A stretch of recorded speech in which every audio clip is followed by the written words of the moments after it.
for those of us that have been around for 15 years in this game, I say I've been around for 15 years and you guys were like right ahead of me. So you guys might be longer.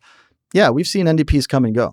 They last 2 to 3 years. They get a big batch of stuff, but I feel like there's more NDPs now, especially regional ones that are relevant and they have good ties where they can replicate the success. Of course, we don't know like what happens when the glut, like when they stop production and then that means they're going to hold on to stuff and age it and the big boys don't want to let it out. Yeah. That's the question. Will the NDPs dry up?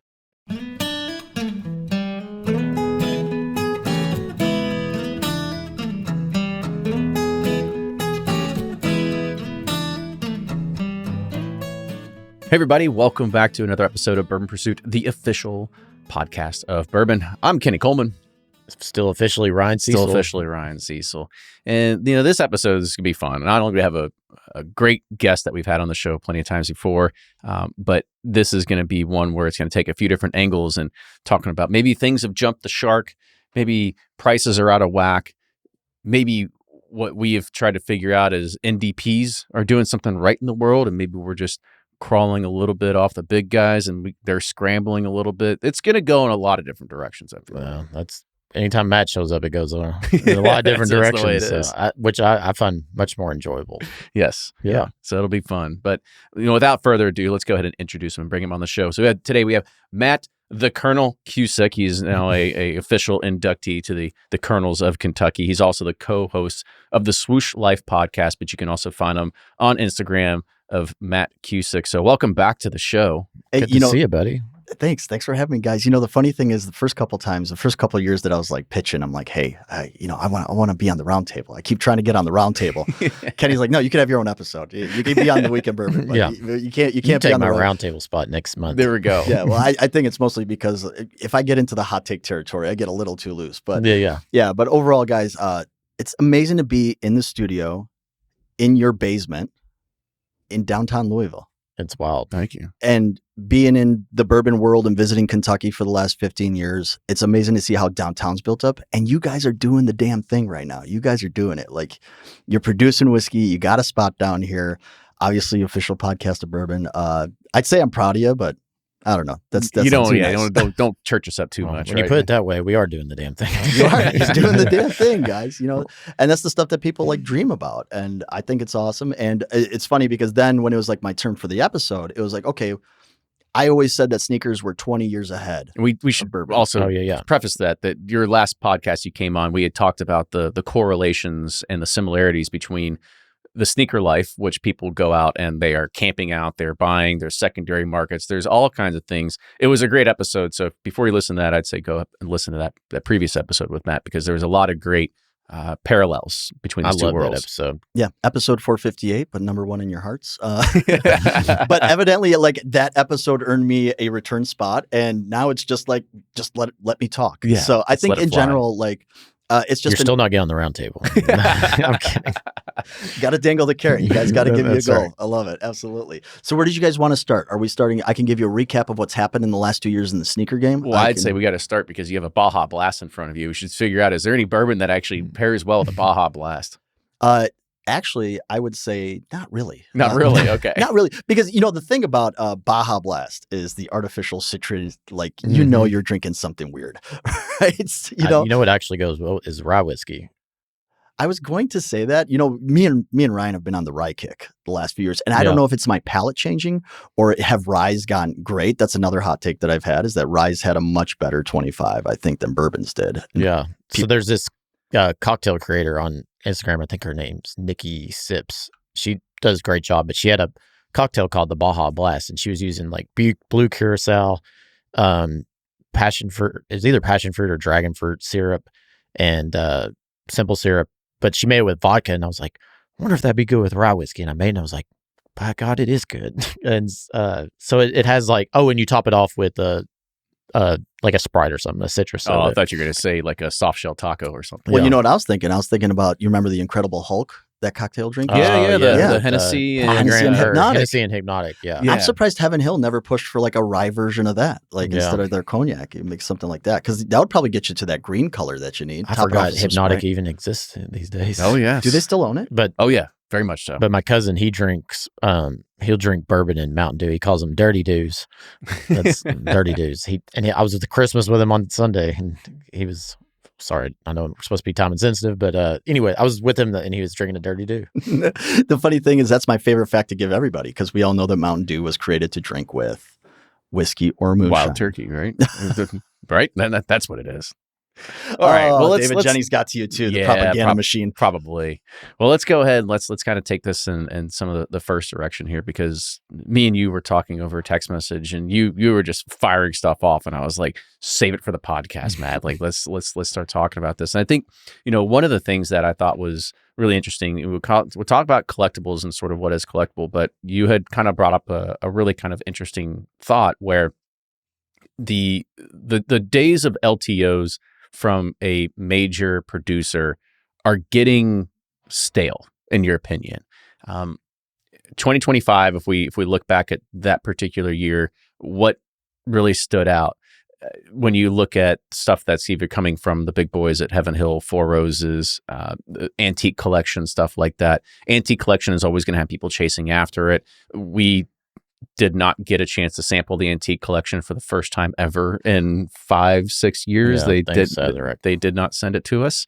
But there's plenty of people in GQ land that got samples, so good for them. But this is the thing where has that starting to fall off in regards of it, and I'm glad you're here, because we're so enthralled with the business that we've sort of lost touch with maybe what we're fortunate that we get to try it all, but we've really lost touch with how hard it is to acquire this from the everyday Joe that's out there, and what are they really searching for now? Well, I think one of the things that's happened, and just to kind of like the factors that I think are going into what I'm saying, and I'll get to your kind of Joe question there, is there's been pressure for the big guys to produce more of these LTOs. So you guys know when you produce more and you have to blend more, it's really hard to come up with something like super special. So in general, I think people have had more success. However, like if you're chasing BTEC, right? And if you won a Weller 3 years ago, well, the next year you hope to win a Stag, and the next year. So there's still like that 5 to 6 year runway for the people chasing Buffalo Trace Antique Collection. But in general, like if you won a birthday bourbon or you won a President's Choice now, right? Hey, you're probably good because it's going to sit on your shelf for a very long time. You're going to be scared to pop it open. I still have LTOs from 6 years ago that are still on my shelf. Still sealed? Yeah. And I think the great thing is, like, when I listen to you guys do your whiskey quickies, like I can get a sense of like, okay, because I like my palate aligns very much with Ryan's, very much. No offense to Sweet Oak over here. Okay. Well.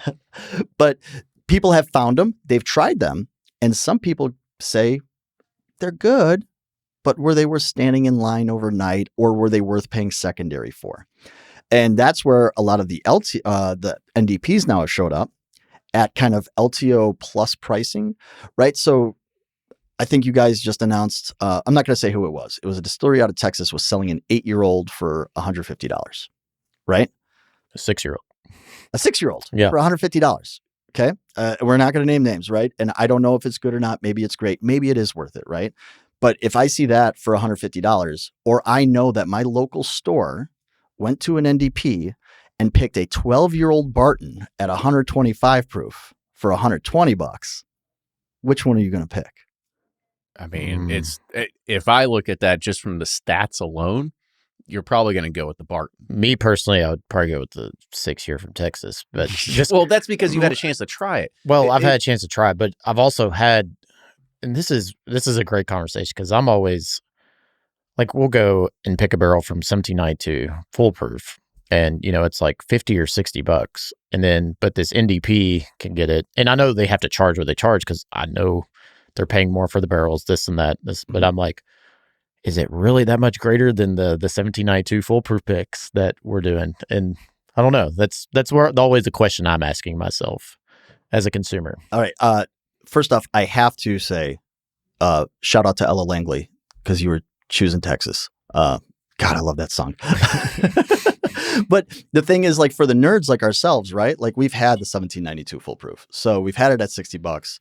Yeah, we are willing to like explore, like, what does one barrel of that? Yeah. You know, there's 16 million barrels resting in Kentucky as we speak, correct? But that one barrel, that could be the barrel that you missed out on. You're like, my God, this one tasted like coconut and almond joy. That is true. And there are those one-offs. And that's where the FOMO inside me feels. It's just like, well, I'll go with something tried and true that it's like, hey, I know this is good. I'd rather have more of a good thing than a flyer on something that I don't really know much about here. Yeah. Yeah. Or take a look at, like, shout out to Bill Binder, right? Like, experimental Willitt distillate that's coming of age. And yes, you're paying a premium for that bottle, but Willitt will never put it in a purple top. So yeah, that's exciting. That's like super exciting. Like, I bought a case of the last barrel pick that I did with Bill. And it was actually very good. It was excellent. It was only 8 years old, and I had no problem paying that price because I know the story. Now, if I take that to my cousin's house and I say, well, this guy Bill, and, you know, like, it takes like, yeah. He's got the shout out to Bill. And he's got a pretty good drive, right? Yeah. So you see pancakes. Yeah. That's right. And I keep forgetting we're not in love anymore. You know, big yacht rocker, just like me. But if I tell that story to the normal everyday guy, yeah, like, it doesn't really like get the groundswell going, right? But for the people that know, that are in the business, that would be chasing an LTO, well, why would I pay secondary? I keep picking on birthday bourbon. I need to be nicer. Well, I mean, but, like, why would I pay $400 for birthday bourbon on secondary? Birthday bourbon's a very good example of what you should pick on because it has the, I'd call it the heritage. I'll call it a heritage of LTOs because it was one of the first LTOs around. Yep. People know about it. Cool I think bottle. it's probably one of the. It's a very unique bottle. It's probably the only one that People want their birth year, their kid's birth year, this and that. other than Pappy Van Winkle, it has got to be one of the only ones that people really, really know about in the whiskey world, outside of the whiskey world, should I say? Yeah, totally. But you know, it's like you have birthday bourbon, but then you have like King of Kentucky. That, I mean, that's a league of its own. I'm never passing up on King of Kentucky, but it's like there's like the birthday bourbon, I think, as an LTO, and I think what is probably confusing producers and consumers is that even their LTOs are made for kind of like a mass audience. So like birthday bourbon, I find is that mass audience, like, okay, it's pretty good, you know, $150, like a drinker that normally drinks Old Forester by the handle or Buffalo Trace, you know, just by the bottle, they get that. They're like, oh, wow, this is really smooth. It has some oak. It's an elevated experience. This and that. But we're just like, well, it's too watered down. It tastes like nothing's here. Like, this isn't worth $150. But like, you give me a King of Kentucky, I'm like, oh my gosh, that's the creme de la creme. They might have had to just reinvent themselves of what an LTO was because of that exact reason, is that that particular birthday bourbon, it is meant for the mass. It is meant to be an elevated expression for the Old Forester drinker versus the King of Kentucky, which is our circles. It's nope. I could go ask 90% of I'll ask anybody in my family, and I guarantee you 98% of them have never heard it before. Yeah, that's right. I have a great story. I was at a bottle share actually downtown Louisville. It was after one of the Crusader events. So, you know, everybody brings like a big time bottle to the bottle share, right? And I remember I was sitting there and I was actually having a David Jennings, his first rare character, the first Amberana finished. And I'm sitting there and there's a guy just nosing this glass. He is nosing a glass like nobody's business. and he's like, you know, full on schnoz in there. Like that. Who's the Scotch guy that did that? Anyways. Oh God. Yeah. I know what you're talking about. Either way. So he's a teacher. He's on the couch. I'm like, oh, what are you drinking? He's like, I finally got King of Kentucky. Somebody brought King of Kentucky. It was the very first one. He's just nosing the crap out of this thing. I'm like, oh, it must be good. Well, lo and behold, down the side, somebody shows up with a Gold Vein Old Fitzgerald from 1973. I'm guessing 73, but, you know, one of those, you know, we've seen the Gold Weller Wellers, the Gold Vein Wellers, but I never seen a Gold Vein Fitzgerald in real life. So it's like moths to a flame. Everybody just starts like hovering around this guy. That guy is my friend. The guy on the couch never moved. And I go, you're not going to get a part of this? And he's like, I got my King of Kentucky. So to your point, like that is like the drinker's drink. So maybe, but that kind of proves my point, right? They're making birthday bourbon for the masses, and the NDPs are making bourbon for the whiskey nerds. Bingo. But too, it's tough because like, especially okay, so like you, for example, you're like, okay, NDP comes out with a 12-year Barton, 18-year Barton, or 9-year MGP, this and that, and you're like, these are good. At what point do you get tired of those? And then you're like, what's... That's would be my thing. It's like how much more of the same thing can you have by different producers? So, and I know this is a very big reversal for those of you that have might remember in fall of 23, I said the single barrel is dead. And at that time I was writing, and everybody wanted to send me their single barrel pick, and I'm like, dude, I don't care about your store pick of Knob Creek. I do not care. Like, I'm not gonna, and I'm also not gonna write about it.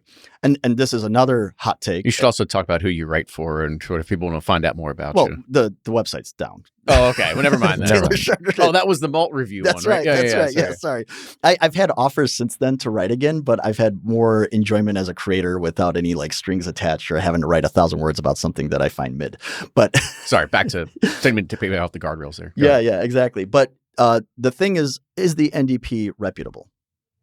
And I think that's what a lot of this will tell you which ones have staying power, right? Because I think for those of us that have been around for 15 years in this game, I say I've been around for 15 years and you guys were like right ahead of me. So you guys might be longer. Yeah, we've seen NDPs come and go. They last 2 to 3 years. They get a big batch of stuff. But I feel like there's more NDPs now, especially regional ones, that are relevant and they have good ties where they can replicate this success. Of course, we don't know like what happens when the glut, like when they stop production, and then that means they're going to hold on to stuff and age it, and the big boys don't want to let it out. Yeah, that's the question. Will the NDPs dry up? That's why I like what you guys are doing, because you guys are blending stuff that's repeatable. Like you guys have contracts. You guys can repeat this.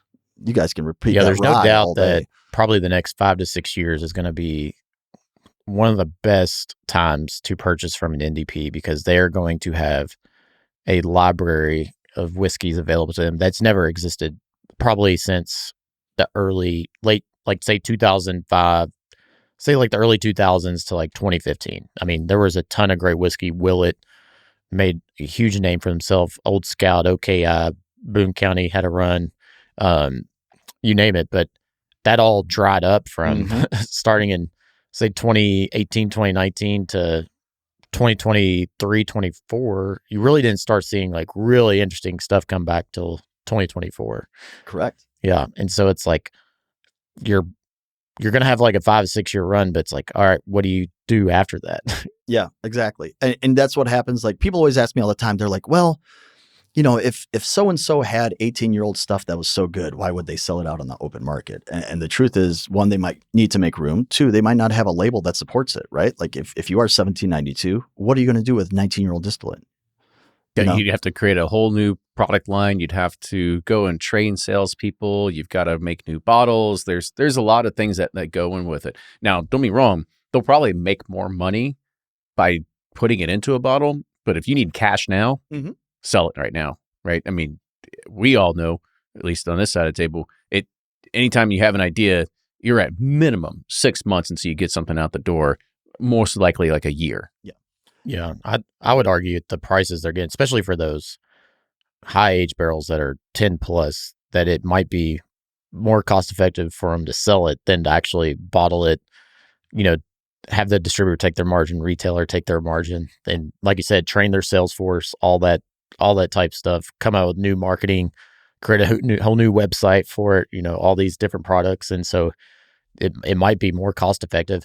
And 2, people are like, oh, they only give out their bad barrels. They don't. They just look at a spreadsheet and they're like, we need room in this warehouse. And that's 2, like people don't understand this. They're like, oh, that NDP's like trusted or this or that. And I'm like, well, they're just kind of whatever shows up on the truck is like, that's what they get. They get the luck of the draw, right. And so, and don't get me wrong, there's some great NDPs. Like I'm excited about the ones that are actually like taking barrels and blending them or finishing them and doing this and that. Because if you're not, and you're just relying on like, oh, we're going to get 18-year Barton, this and that, those are going to be just like flash in the pants that you're going to have a 1 or 2 time hit. And then you're like, well, what do we do now? And so you got to create something that you can replicate or something interesting and unique. And why NDPs can do this is because if you're a Barton and you have, we'll say 500 barrels of 18-year, well, obviously, that some are probably going to be empty. Some are going to have just a little bit of whiskey in them. A lot of them, if there's a third of that barrel left, you're probably doing pretty good. Yeah. So they have to look at, if we dump it all together, what's going to be our yield and what we actually have to charge for this thing versus an NDP. I'm sure that there's NDPs that are selling like, hey, we got 22 bottles out of this 18-year barrel. Okay, well, I hate to tell you, but these bottles are now $800 a piece because of what they have to be able to make their money back on it. Barton can't do that. They might end up being a wash at the end of the day of how much money they spend to try and make something that is attainable for the end consumer. And what is their yield going to be? And there's just like, what's the point of bottling 22 bottles? Right. Yeah. But I would agree with your initial assessment because I do think most allocated LTO products are built for the masses. There's some that are not, like Parker's, I feel like definitely for a high-end whiskey drinker, like Four Roses limited edition, high-end whiskey drinker. Obviously the antique collection, but then like your Pappys, your birthday bourbons, even like your Bllandens, or now people consider Weller 12s like LTOs. Those are made for like mass type products. And so like if you are like looking for something that's interesting, unique, those are not going to provide it. They're not. You can spend that money with an NDP that's going to give you something really cool, interesting, and unique. And for those of us that have gotten into bourbon in the last 5 years, let's just say you're listening to this podcast and you just got into bourbon, you probably have shelves of whiskey already. So what is another $50, bottle that, yeah, it could be good. Or, hey, the Costco stuff I know is made by Barton. That could be good too. Or I can get like this really interesting story and this really interesting because I'm plugged in a little bit, or the liquor store is plugged in. Now, I think the problem is whether this will be sustained success. And again, why I might revert back to my 23 assessment that the single barrel doesn't matter anymore is because, yeah, some of the NDPs and some of these stories can't be verified because of NDAs, or they can't completely, tell you. And then you might get burned. Right? Like how many people, and I don't know when this might come out, but let's just talk about the craze that was buff turkey in 2025, right? Like, shout out to T. Adams. Are you saying buff turkey's dead? What I'm saying I would love to hear your thoughts on that. Oh my goodness. I got so many thoughts. I mean, one, there's been too many stories of liquor stores selling a single barrel and be like, oh, the rep. And I'm winking for those of you that listen to the podcast. Hey, the rep told me that it's probably, but he can't say buff turkey. So it's like now, and then it depends on like who the NDP was, because some of them are charging $150 for the 15-year buff turkey. Some of them are charging $300 for the 15-year buff turkey. And then you buy it. And, shout out to John Oliva out there in Lisle, Illinois. We did a side-by-side. I brought 2 buff turkeys. He had a buff turkey, but we also put it up against Single Rickhouse. We put it up against Russell's 13. We put it up against Generations. We put it up against 8-year. And guess what? Only one of those, maybe I'll say who it was. It wasn't, but only one of those buff turkeys beat the 8-year-old wild turkey. Wow. For us. You can go ahead. Give him a shout out. Hey, shout out to Buckner's. Okay. But, and Buckner's has been doing some really good stuff. Like that's another one. That's an NDP that, Yeah, they have a lot of good barrels. They got a lot of good barrels. Now, how do you sustain that success? Because I also wonder, like, do the big guys eventually say, we're going to turn off the spigot, right? Like we are going to hold on to this stuff a little bit. Like, are you guys seeing that? Like when you're looking at the market? Oh no, right now they're selling up as much as they can. Well, they're selling as much as they can, but that was always a thought in the back of your head. And that was the reason why as an NDP or as a contract producer for ourselves, we decided to go that route because we own our future. I've always said the worst thing that you can do of getting into this and trying to make a product based on something that's sourced, when that well runs dry, what are you going to do? And it's not an endless water supply there, right? Like that spigot is going to turn off, especially if you're looking at 16-year stuff. That is a, as Ryan said, flash in the pan. That is something that you have for a very short, limited amount of time. You can do the Boone County thing, what they did, and they got all that old MGP stuff in there and really made a name for themselves. Mm-hmm. But beyond that, they kind of fell off pretty quickly. Yeah. Right. And that's a tale that's been told time and time again.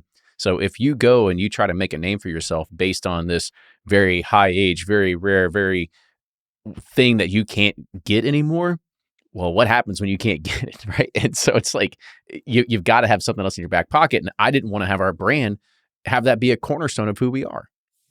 Yeah, it is. The only other brand I, excuse me, seen like get through that is Willitt. Like, they built it off really rare, high age casks that were coming from all over the place. That kind of ran out, but they were making their own, and so it's like making really good stuff. And then it's like, but two, they were like in a unique position where so many people, they built the hype off the really high age stuff, and then they're like, well, we're out of that, but we're gonna come out with our 5-year or 6-year, but people were like, oh, but cool, it's yours, and they were able to like weather that storm, and still now they're still like. They're just now, actually, if you ask me, they're just now getting out of it. Yeah. They had a Band-Aid of about 4 years where they had to sell their 4 and 5-year-old stuff as purple tops, and it really wasn't that exciting, right? But people still bought it because of the Willitt craze. You know what's funny? I actually I'll counter that. I actually fell in love with Willitt because I had a 5-year purple top that was excellent. But again, single barrel, right? So pick the right single barrel. It was a 5-year and it was their own distillate. And I was like, oh my gosh, like now I get it. But then all the New York finance bros priced me out of the Willitt market. So yeah, the New York finance bros. Their caviar bumps and all that. Yes. Yeah, exactly. Like I can't believe it. But that's a great success story because at the end of the day, what did they do? They ended up making great whiskey themselves, right? Or, and source of blend it like you guys are doing. So again, the NDP thing, I think like for the person like myself, I'm much more interested in those guys again. But when I start to hear like these questions of like, well, it might be buff turkey, it might not be buff turkey. Oh, they might have refilled the buff turkey barrel. Oh, yeah. I've heard stories of that. An ex-buff turkey cask? Oh, my gosh. That's the one that drives me crazy is when an NDP is like, oh, we refilled this into a Willitt barrel or Elijah Craig or a Stag barrel, that. And I'm like, I hate it. Like, you're riding coattails. Like you're not only building your brand off source whiskey, you're building your brand off someone else's brand. And it's like, come on, let's be a little more original. Yeah, original, creative, whatever it is. And yeah, all you're doing is you're trying to sell your product based on what somebody else did. And I don't like that either. Yeah. I don't either.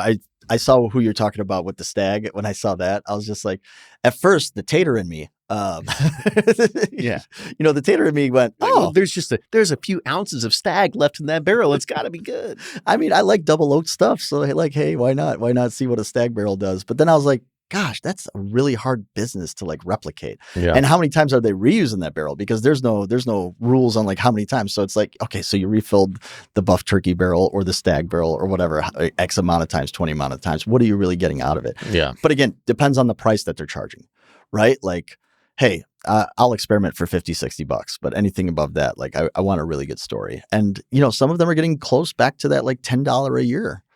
And I hate to say, and that's the question, right? Does proof matter? Does age matter? I don't know. There's so much hazmat stuff out there that's undrinkable. Like, can we please talk about that? Yes, let's do that. Oh man. Like I know, like I've had stores, I do picks with stores, and then, you get towards the end of a pick. By the way, here's my other gripe. I know Festivus has passed us, but this is my grievance. Please. I got a lot of grievances and you people are going to hear about it. Don't go to a barrel pick and say you're going to pick the best whiskey. Because you're lying to yourself. You're lying to yourself. Yeah. You are lying to yourself. You're picking the best that's put in front of you. You're picking the best based off probably stats is what's going to happen. But there are times. So this is what I always tell people. Like when I was like reviewing, right? We had a scale of 10. I can go and like, if you tell me, so this is how I do picks. If you tell me that your customer base likes spicy, I will find the best spicy barrel. If you tell me they like sweet, I will go find the best sweet barrel. To me, I enjoy whiskey so much. Like, I'm not going to go in there with like what I love or what I like. And people might disagree with me on this, but I've had it where, you get to the end and there's two barrels that are like, this is an 8 out of 10 sweet creaminess. And this is an 8 out of 10 spicy prickly pear. Which one's the right one for you and your audience, especially when you're picking for your, like we tell this, like this is the benefit of the single barrel at a store pick, right? Like you're picking for your area, what the people like. And then at the end of the day, you might get two that are exactly the same, taste the same, they're very close. And then the stats do matter because it's like, hey, do I want the double digit age statement or do I want it to be 130 plus? Because I can't tell you how many times like people come to our and pick a barrel and they will, we'll taste them on double oak bourbons, double oak rye, and they love both, but then they'll try the rye and be like, this is absolutely incredible whiskey, but I'm not picking it because ryes don't sell. And I'm like, well, what? Why? If you think this is the best thing you tasted today, why wouldn't you want to present that to your customers? And he's like, it doesn't matter. They won't sell. Yeah, I hate that when it's just like closed wall. But I get it, because at the end of the day, if I'm invited to a pick, I'm there in service of the retailer, right? So like, I was at one and they brought out some ryes. They're like, you got to try our ryes. And I'm like, oh yeah, I'll try your ryes. And I was like, you need to try this rye. He's like, but I won't buy it. He doesn't want to invest the capital because you only have like, you buy the barrel and then what? Like you don't sell it for 3-4 months. Like you got to sit on that, and then you don't want that thing sitting for another 6 to 8 months. So I get it. I think that's why our mission in 26 should be to preach rye. I've scoffed at it. I've talked about like rye is like that up and coming neighborhood that you never just never made it. It just never comes up. Everybody's like, oh yeah, you want to get in this neighborhood. It's up and coming. I'm like, invest now. Yeah, it's been up and coming for 20 years. Just never take it. Right. I'm still waiting. But I feel like ryes are just like, again, I don't know if my palate's changing. So much more flavor at better prices and they're findable. That's another hot take I got. Like, the rye is, why would I chase an LTO bourbon when there's so many good ryes out there right now? Yeah, I had last night for the first time, I had because a lot of people have been talking about, our triple mash rye and like Sazerac's foolproof ryes, like some of their like best ryes of the year. That 125. And I was like, let me try. They had the 100 proof and the 125 of the Sazerac, and I tried both of them. And I thought the 100 proof was actually exceptional. The 125 was good too, but I thought the 100 proof Sazerac rye was just absolutely insanely good. Yeah. Insanely good. For, was it $40 for? I think it's $40 for a liter at the time of this recording. And then a standard size in the 125 is also $40. So I think they have two. So SKU creep is coming. But yeah, that's I don't know where I was one. going with that. But anyways, I was like, I don't know. To me, I said this in jest, but the other day I was like, if you don't appreciate rye whiskey, your palate hasn't made it yet. Like I made it. There you go. Yeah. And so like, I don't know. Rye just has such a fascinating like flavor profile, really interesting, really unique. Because it's like you get even like LTO bourbons, you're like, these are good, but it's just like there's nothing like bold or exciting about it. So I have you have like a this. really good rye whiskey, and you're like, oh my god, this just like has so much flavor. They can be so much more dynamic, and I think the reason that I didn't like ryes at first is because MGP. There was so much MGP rye out there. That's all you knew. That's all you knew. And it's all that 95.5. And if you are not, like I grew up in an Eastern European household, soup was on the menu 4 nights of the week.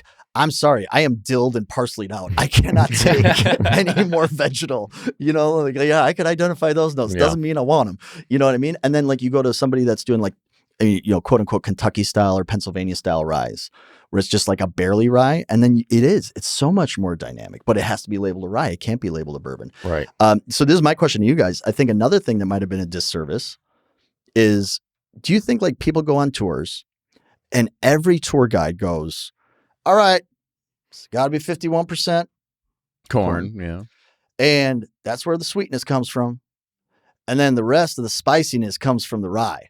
So when people hear rye whiskey, they're like, this is going to be a spicy monster. What is this? Like hot sauce? Like, no. And that's why everybody wants to drink wheated bourbon, because the wheat is the smooth. It's the delicate factor. Wheat is like wheat bread. It's creamy and soft and delicate. Whereas rye bread's pungent and this and that. And it's like, no. Rye gives it the fruit, the vibrancy, the character. That's what I love about Sazerac rye, because that's why I do agree with you somewhat that the 100 stays truer to like the floral notes of the flagship Sazerac rye, but the 125 drank like a muted handy to me. So I'm like, I'll take a $40 hand.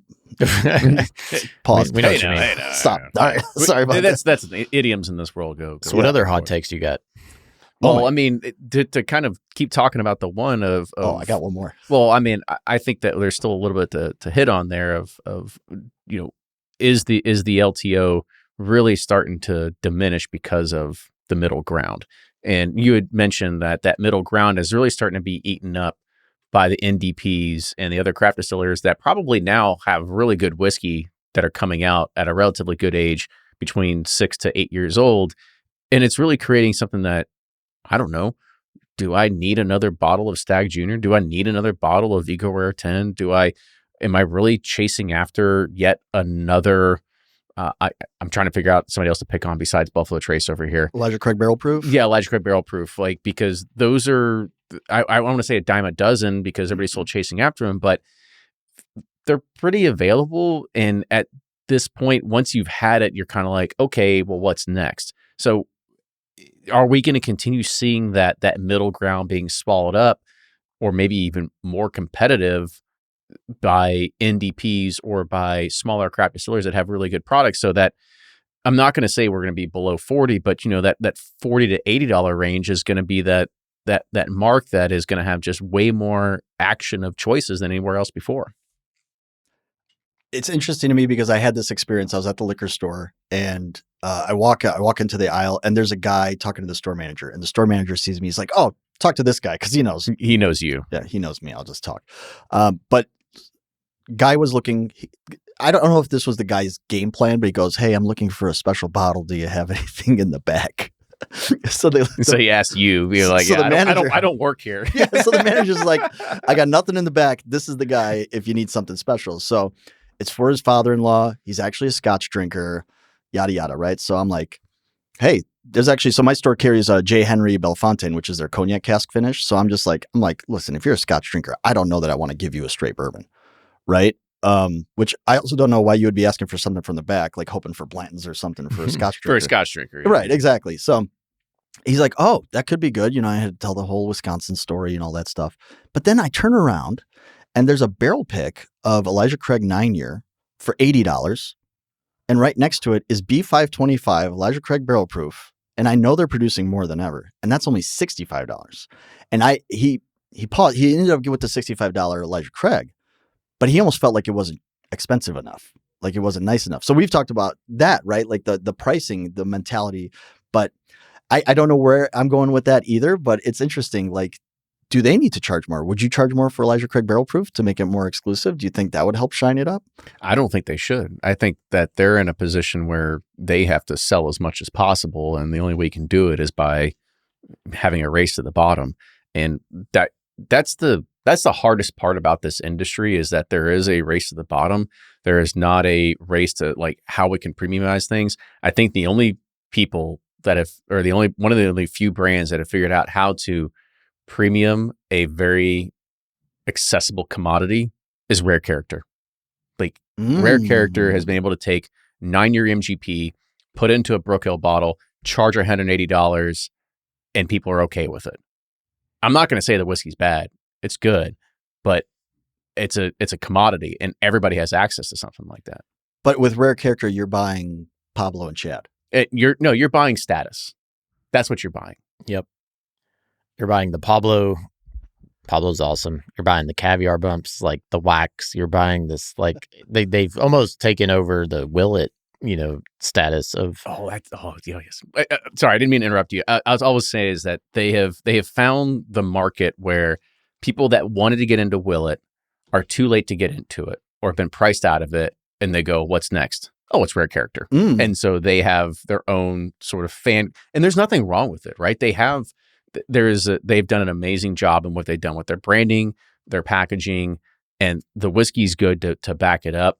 But it is the aura that comes from Rare Character of what they're building from it, and it's like this elitist kind of club, right? Of what the Willitt fanboys used to be, and I'm one of them, right? I've got a bunch of purple tops. I haven't bought one in a while, but I was one of those people. So I definitely fit the bill. I know what it's like to be in those shoes. So this is going to be a hot take. So you're saying they're going to be more Willitt than Smoke Wagon? I do. Yeah, I think Smoke Wagon is, because I think Smoke Wagon has had its day. Like a big personality, was selling great MGP. I think the thing that Rare Character did so smartly is like every store pick has their own graphics, has their own like wax color, this and that. And so where Smoke Wagon, they had those great runs of the, whatever you call them, the straight small batch, whatever. I can't remember. It was the 13-year MGP, right? It was really, really good they stuff. They had those, but then it was like, it's like batch 135A, B, C, D, E, and like they just like flooded the market to where it lost its like uniqueness. I think where rare character is uniquely positioned is that because each package is different, that it makes it collectible. It makes it collectible. It makes it unique to that account, that store. They get passionate about it. Making them passionate about it. But I don't know. It's like, but once say your store does, say they do 10 rare character picks over the next 2 to 3 years. And it's like, you have 10 of them. You're like, oh my God, I got 10 of these damn things. What do I do now? But here's the thing: is like they're all unique, they're all different, and that's what I think. What they have done is so smart. Is that it's different than grabbing 10 different Eagle Rare picks or 10 different Weller 107 picks. Where the only difference is that little emblem down there that might be the same exact store name, but it says number 2 or number 3 on it. To your thing, it's like there is a bold. They took the stickerification and made it into a label, but made it, I would say classy enough, right? They haven't gotten in a whole lot of legal trouble. They're not putting a bunch of like, well, it's not the Rick Pitino days. They're not doing that. They're not putting Disney characters on it. They're not doing anything that would really get them in trouble. So they made it elevated to the point where people want to go and find it. But it just goes back into the single barrel thing. This could be the one. And I've got 30 of them, and they're all different. They're all great. And I know I said 9-year MGP because that was Brook Hill, but they've got a big library of different stuff there too. Hot take: I'll take the 10 antique single barrels. Okay, I would. Would you? Yeah, based on price, and antique's one of my favorite drinks of all time. However, unfortunately, there's no wax though. But there's no antiques anymore because every retailer wants foolproof, so they just bottle at foolproof so that they could charge you more. So I still think 107 antique is still one of my top. That's why I think Old Forester did a bad. Well, it was a smart move by making the barrel picks that blue label, but man alive, are those things very, very hard to drink. You know what I want? I've done a couple bottle shares, and one guy came with he had a barrel pick of the rye and a barrel pick of the Old Forester bourbon.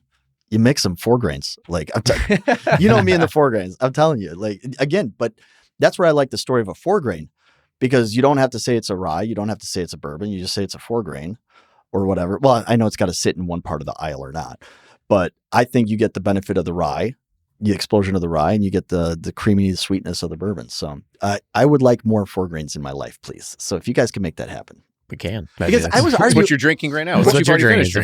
Isn't that what I was arguing with you back before the label, before you guys called it the 3 bills or the 3 mash or whatever it's going to be? Whatever we're going to be, yeah. Right. I was like, couldn't you guys technically call this a 4 grain? Because there's no definition of what a 4 grain is. Like it could be blended. It doesn't have to be distilled with the 4 grains. And I think 4 grains is just, that's the Bill Binder pick that I did. It's unbelievable. And I think it offers the best of both worlds. So. All right. 4 grain. 4 grain it is maybe. Maddie's 4 grain. Maddie's 4 grain. Maddie's 4 grain. We'll see there. I want the first barrel pick. Yeah. All right. So another kind of hot take and kind of thing we had talked about, we'd mentioned the LTO side kind of coming down, but maybe we should talk about what do we really find collectible? That has been something that has changed over the past couple years. The days when you would, to be fair, it's like, let's roll back the time when we all really got into this in like 2015, 10 plus years ago. I mean, those barrels are no longer around. This is when you had the Willitt C series, you had, or maybe beer, whatever it was, you had Parkers of 21 years old. You've had all these great things that were just really, really, really damn good bourbon.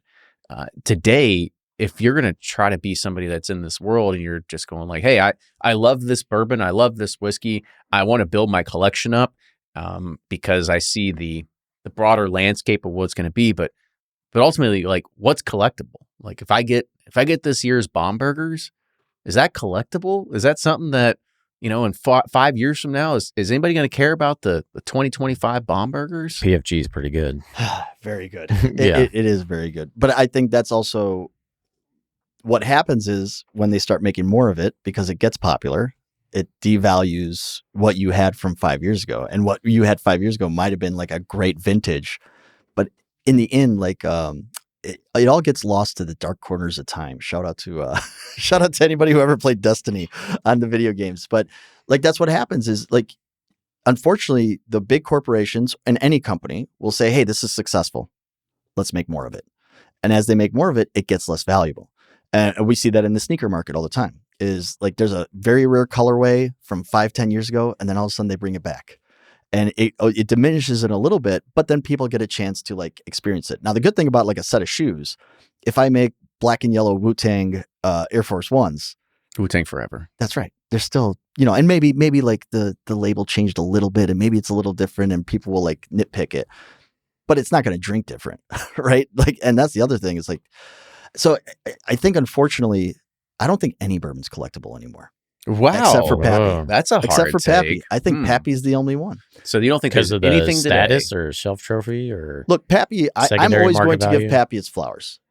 I am always going to give Pappy its flowers because, and I've said this before, the whole boom started with Pappy. It trickled down to the antique collection, and Buffalo Trace played it right. They played it correctly. They made great whiskey for great prices. They didn't raise the prices on antique collection for how long? For how long? It was 100 and it stayed at 150. And that's why people still to this day, they want a BTAC. If they can't get a Pappy, they want a BTAC. And I think it's cool that bourbon has this North Star.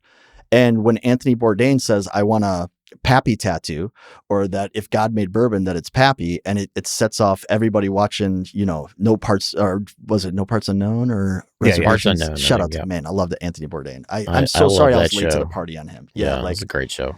yeah, he was so good. So They well did that spoken. Sean Brock and Bill Murray episode. That was with so the good. Pappy stuff. That was awesome. Right. So you do the Pappy stuff. I don't know how you can hate on Pappy, but I get what you guys are saying is that, and we've all experienced it now. Of course, there's a single barrel that's out there that's better than Pappy. Pappy is a blended product that's meant for as much as they can while maintaining a certain level of quality. So it's a tough one. I've never had a bad Pappy. No, It's- you're correct. right. It's like there's never one been like, this just sucks. Yeah. It's like, all right, it's good, but but two, there's just like, and I don't know how they did it, but there's just something about the aura around the bottle. This old man with the gold foil smoking a cigar, the velvet bags, like all of my friends, like all they want to do is show you their Pappy bottle. And it's like, there's just this Yep. status and thing that psychologically people won't ever, I don't think they'll ever get past with Pappy Van Winkle. So this is what I think irks you guys about Pappy. And this is me. This is a hot take about the psychology. All right, of, let's go of ahead. Have a whiskey. seat on the couch and have Dr. Matt tell us It's what's just wrong with jealousy. us. You don't, it's not that you dislike Pappy. You dislike people that buy Pappy on secondary. And that's what it is, right? Like, and I think the Van Winkles would agree with you that nobody should buy Van Winkle on secondary. You should pay retail for it. You should enjoy it, drink it, collect it, whatever you want to do. But again, if you decide all of a sudden, like, you know what, I didn't win a raffle this year, I'm going to drop $2,300, $3,000 on Pappy. You're like, it's not worth that. Right, exactly. So like, why wouldn't I just go and find like another NDP that has 18 to 20? Like, that's the thing. These NDPs So are you're saying we hate the people because of what they stand for, because they're trying to acquire a status, but they just don't know any better. Is that maybe the take? look, people come to me all the time. They're like, is this worth it? Right? Like they'll be in my DMs or my buddies are texting me. Shout out to Anthony Michael. He's a police officer. Every time he's in Benny's, he's calling me about something. He also gives me a heads up when stuff is dropping. So I told him I'd shout him out. But I guess the confusing thing to me, right, is like you're in the retail store and there's really great stuff on the shelf. And you are choosing to leave the retail store and buy on secondary from a person that may or may not be legitimate and spend $2,000 on Pappy. Like, I think that is the frustrating thing. It's like there's so many good whiskeys that somebody could purchase. Like they could take that $2,300 and buy 10 to 15 incredible bottles, but at the same time, it's not going to give them that same. It's not because the you can't status. be like, It's all status. say you're like an NFL agent or a sports agent, and you're like, I'm a whiskey drinker, but what all your clients want to see? Yeah. That Pappy vertical. That's, there's just like this Or if I'm going to give you the gift of all gifts because you just got signed for Let me a give $10 you million this, deal, yeah, I'll spend $3,000 on a bottle. I'm not going to be like, oh, well, hey, I got you a dark arts. Yeah, like nobody's going to say anything, right? Sorry, I love Shout out to Macaulay. Yeah. Yeah, but- dark arts is great. That's our point, though. It's like dark arts has some great whiskey that would probably beat up Pappy in a blind, but it doesn't have that same feeling or status. Yeah.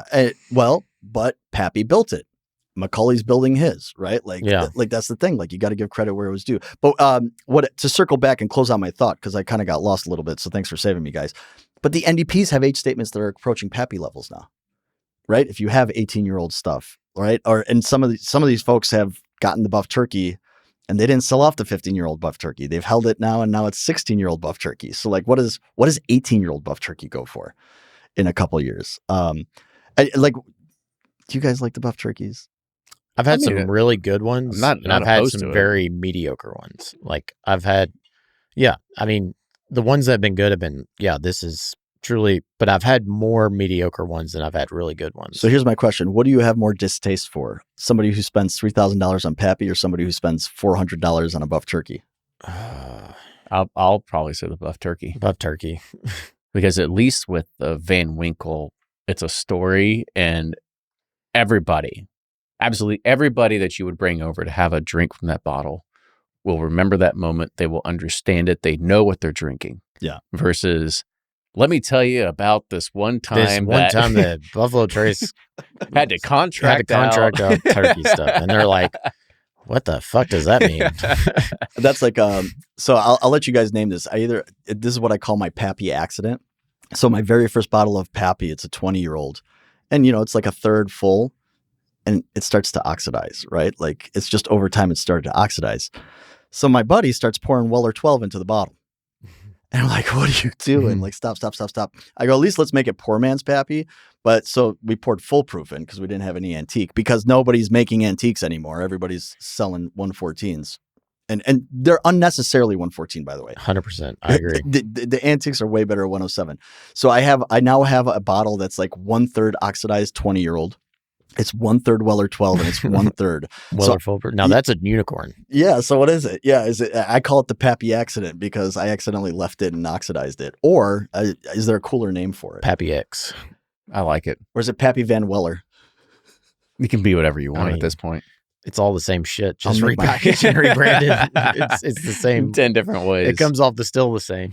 Yeah, absolutely. Oh man, well we covered a lot of ground today. This was fun, man. This is why I like having you on the show, because you kind of bring us back to our roots a little bit, and what became bourbon hunters, and what got us into chasing a lot of stuff, and why I used to camp out and chase after trucks and all that dumb crap we used to do back in the day. But it also makes me look back and go, wow, we had it really good too. And we had a great time. We got into it. Go ahead, Matt. I do have one more that I wanted to put out there. Oh, sure. Go ahead. And this comes from my sneaker world. So in the sneaker world, there was a big kerfuffle about the sneaker of the year. And one of the things that happened was, for sneaker of the year, like, all the nominees were retro sneakers. So like the same old. And then they said, how are we going to get people not buying retro sneakers if we're only like celebrating the retro releases? How do you guys feel about people who put single barrels on year-end releases, like top of the year, whiskey of the year releases? Wow, here we go. Shout out to Breaking Bourbon there, right? Yeah, I mean, sorry guys, one last hot take for the road. Well, I mean, it's true. I think putting you had that, and you had other people that were putting out dream spirits of one single barrel release that was going to come out that nobody has any access to. Like, you'll never get a chance. And shout out to Notes, love you, buddy. Yeah, and it might in improv too. Yeah, and it might be that time that you had access to a great single barrel, and it might be your whiskey of the year. But I think it's unfair to call it something that it should be general to anybody could have access to. I think with Notes, though, it is his list. So I give him some grace. I think it's fine. Like, if that's the best whiskey you had, that's what people follow you for. They want to know what your best whiskey is. So I'm not mad at a creator for putting single barrels out there. Yeah, but too, to me, like, I saw Kevin's post, and I like him poking the bear, but it's like, there's a lot of when you pick something, or there's a lot of biases like in there, because you're like, okay, I picked this. I was a part of it. It was a magical day. I was with Prov and my boys, this and that. And I personally don't think single barrels should be bourbons of the years, this and that, because they are just. It could be a single barrel of the year. That's fine. Yeah, it can be a single barrel of the year, but like sometimes the whiskey gods just give you something that's unexplainable and not recreatable. Yep, 1 in 16 million. Whereas I think a whiskey of the year is something that a producer was intentional about. They created so I think a batch product that's something that's more available to people and not just this one-off that was left to chance by random should be the winner. That's just my personal that thing. Only 20 people had access to buy yeah, too. Exactly. This is where I feel for Breaking Bourbon, because we all wanted the Heritage barrel back. Because they chose the Jack Daniel's Heritage single barrel as their whiskey of the year. I thought it was really good too. They are really good, but again, they're all single barrels. It's a they thing, right. Yeah. Right. So my thing about it is like, that's why there should be a category for it. You know, whether it's finished whiskey of the year or like innovation of the year or whatever it may be. But as a whiskey of the year, again, it's still a single barrel at the end of the day. And I just don't think that's fair. And like, I would never write about a single barrel. And rarely do I like pump a single barrel, because you can't go find it. Yeah, you can't replicate it. At best case, there's 200 people that have access to it. Right. In most cases, there's 100 or so less.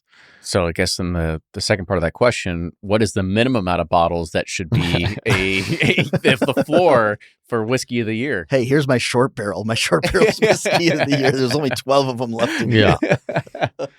So sorry, one last hot take for the road. I apologize, guys. No, I'm serious. What do you think the floor should be? Oh, I say 1,000 bottles. 1,000? Okay.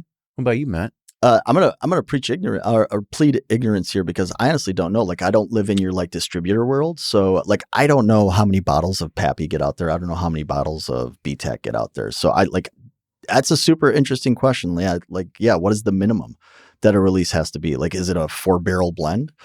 You know, like some people do. They do a lot of these 4-barrel blends. Those Frank August is very popular for doing that. They do very good blends. They do really good blends. But yeah, if is a 4-barrel equivalent to a single barrel, like that's pretty small. It's still pretty small. That's why I was like, I look at 10.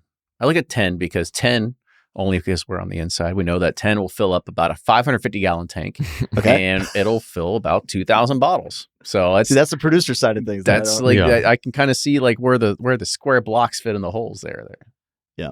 Well, and that's the other thing. Like, you find these like honey barrels and you think like, oh, I'm going to put together like this really cool blend, but it is only like 5 or 6. But if you can get it out to 20 states, I don't know, like, does that count? Like, does distribution matter too? Like, what happens if you're regionally locked, right? Like, you're not a national brand. Like, do they deserve conversation or not? I mean, you're right. Everybody loved Detling this past year, and Detling was on a freaking rocket ship. But yeah, it's very small, limited allocations. And that's the hard thing. If you're a smaller brand, right? Like, you want the recognition, you want to get on these lists, and maybe you're not able to fulfill this, but maybe you're doing good stuff. So maybe, I don't know what the rules need to be, but that's why I'm saying there should be categories. If there's separate categories and then you want to do an overall winner, which Breaking Bourbon kind of did because they had categories, I'll give them a little grace, but I'll just razz them in the chat room. There we go. That's you can do that on the next comments. round table. Yeah, just go ahead and expect you to be I the actually super did chat go guy. back. Sorry, I'm going to give them credit because I did go back, and in 1984 they did name Bllandens as the best whiskey of the year. 1984. That's another hot take. Stop saying Bllandens is good or bad because it's all single barrels. That's right. It can be both. Let me finish on that one. Apparently, it can be both. Well, Matt, thank you again for coming on. This has been fun. Like I said, I love to be able to do this because we go in a lot of different directions. It talks about things that we have kind of, I don't want to take for granted, but we just don't talk about too much anymore in the whiskey geek world. And I just love having the outsider perspective coming in for somebody that is more on the producer kind of side now and just talking to other producers, but able to connect with the big enthusiast world that still exists out there. Totally. Yeah, you guys go corporate. Yeah, a little bit. Well, give them your plug for You're still not getting on the round table. Well, hey, give a plug real quick. People can follow you, how they can do everything. Watch everything you're doing as well. Yeah, follow my play of the day, Twitter, where I just post random pictures at the duty-free shop lately. Tell me what I should buy. On Twitter, I'm at Matt Kusek. On Instagram, I'm at Matt Kusek. And on TikTok, I'm at Matt Kusek. So thanks again for having me, guys. Again, and you led the show off with this, and I forgot to say this. Thank you to Governor Beshear. Being a Kentucky colonel, actually, here's the thing. Bourbon's given me a lot. through the Crusaders, I've been able to help raise money for the state of Kentucky. The state of Kentucky is more than bourbon. It's horse racing, it's sports, it's history. It's beautiful. Even if you don't love bourbon, you should come visit. And it's a good way for me to give back to the state because this state has given me a lot. So I appreciate that opportunity in all seriousness. And thank you all for listening to my nonsense and putting up with it. And sometimes you egg me on a little too much. So I've had to try and keep we like reserved. it. We like it. But appreciate you guys. Well, no, I appreciate you, man. Yeah. Thank you for that shout out for Kentucky. And I salute you, my Colonel. Yes. Is it Colonel or Colonel? Colonel. Oh, we'll say Colonel. And then Colonel Kusek. Thank you to Chicago. I still love my Chicago dogs. Can't get enough of the what's the green relish on there? Sport relish. Oh no, sport peppers and green relish. Sport peppers and green relish. Heck That's yeah, right. that's what I'm talking about. It's funny. People give me shots of Malort, and I just don't react anymore because I hate that stuff. It's it is awful. Hurt people. I don't give anybody Malort. I'm from Chicago. That is a damaged person that is giving you Malort. Just know that they're trying to spread the hate. But just don't react. But unfortunately, to my benefit, my palate has been forged by Jardinera, sport peppers, and celery salt. So can't phase me. There we go. Well, make sure you follow Matt wherever you want to follow him on social media, as well as you can follow Bourbon Pursuit and Pursuit Spirits. You can see what Ryan is going to be doing, some kind of dumb stuff all the time. All the time. Yeah, what kind of That's what I do best. dumb really is going to come out with next. But if you do like the show, make sure you can share it with a friend. That's the best way to be able to spread the good word of what we're doing. And if you want to help support the show, you want to be like Matt, you can do it for as little as $5 per month. That's the best way to help support everything that we're doing. Plus, if you are supporting at $10 a month, not only do you get ad-free episodes, but you also get a nice Bourbon Pursuit t-shirt as a part of it as well. Great t-shirts. Yes. But with that, cheers, everybody.